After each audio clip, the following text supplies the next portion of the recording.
I'm Dee. I'm going to share a short story I wrote recently. It's about something we all want, we all need love and friendship, the kind that last a lifetime. It's a short narrative nonfiction young adult piece I call The Summer of 77. The summer of 77, I stayed with my grandmother and great grandmother north of Boston. Those days were filled with cool ocean breezes, tall swaying tree branches, rustling green leaves, and loud crows. The smell of fresh cut grass filling the air when my great grandma would mow using the lawnmower that she called her baby would wake me up on Mondays. She was a machine, my great grandma. I guess that's what happens when you work 13 hours a day in a sewing mill at 13 years old. During the nights that summer, we'd leave the windows open because the air was a right 65 to 75 degrees most of the time.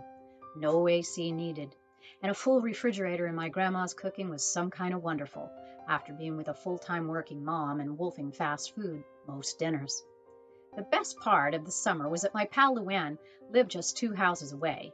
I had known her since I was 4 years old, and hanging out with her whenever I visited Grandma's house was almost pure magic. We were pen pals because I didn't live there permanently. We had been sending letters by U.S. mail ever since we had learned to write. Anywho, as my old pal used to say, that summer Luann had her first boyfriend and her first breakup, and I had my celebrity crush on Sylvester Stallone, which I was more than passionately pleased to share with her. Have you seen Rocky? Nope. Oh man, we gotta go see it. Have you seen it?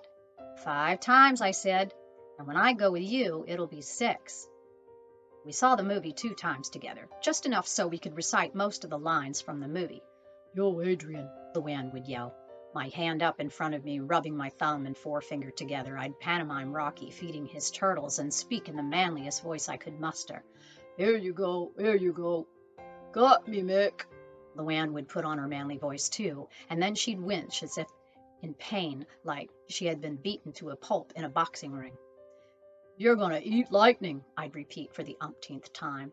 Full of anticipation, I'd look to my friend and she'd finish the line. And crap thunder. Then we'd laugh from the belly and plot some new scheme. On Saturdays, we'd go to 4 o'clock Mass, and on Sundays, Grandma's boyfriend, Larry, would take us on outings to amusement parks, sometimes to New Hampshire. Luann and I would fuss over which Rocky t-shirt we should sport with our boxer shorts. Man, I need to get in shape. Me too. Let's start jogging every morning. Yeah, all right, but you have to eat raw egg. Alarm clocks were set for 5 a.m. For weeks, we'd meet in the quiet of the morning on the blacktop, in between our houses, on the hill to run with the dawn. Sometimes her dad would be awake early with coffee in hand, and he would cheer us on from the porch. Did you drink your raw eggs? I had 2 this morning. Oh, man, I could only get 1 down. Yeah, it's nasty, but you gotta do it. At first, we could barely make it jogging to the local restaurant. Then, as the weeks went by, we managed to make it across the town line. Running by the green lawns of a golf course, winded, our lungs burning, we'd throw our fists in the air and jump before turning around to walk it back. I wrote Sly another letter. You did? What'd you say? I just told him I loved his movie and that me and my friend were going jogging every day and how many times we saw the movie and how I wished I could stay at my grandma's forever so I could hang out with you all year. Oh, man, that would be so cool if you could stay. Yeah, but I'd miss my mom, though. Yeah. Afternoons were spent cutting pictures of Sly Stallone from Tiger Beat and Teen Beat magazines. Even my great-grandma, who wouldn't learn to read until 2 years later at 78 years old, could read the word Rocky in the newspaper and would offer up any clippings to our scrapbook that she could find.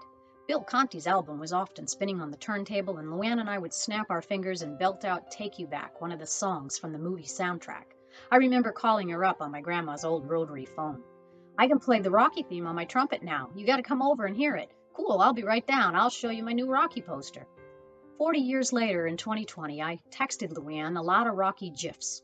Rocky Balboa running butt kiss, Rocky's one-handed push-ups, Rocky's bruised face in the 15th round, Rocky hitting the speed bag, and Rocky's fist in the air on the museum stairs in Philly.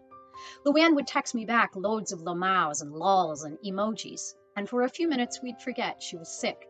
And on Christmas Day she passed away, and yesterday when I heard the trumpets playing the Rocky theme on my Alexa, I could see us running and her fists in the air as we jogged to a stop, and I could hear her joining me for a couple of verses of Take You Back. I figure she's flying now. If you like this story, give me a like and subscribe to the channel. This is D.S. Marquis American Author, wishing you and your loved ones peace.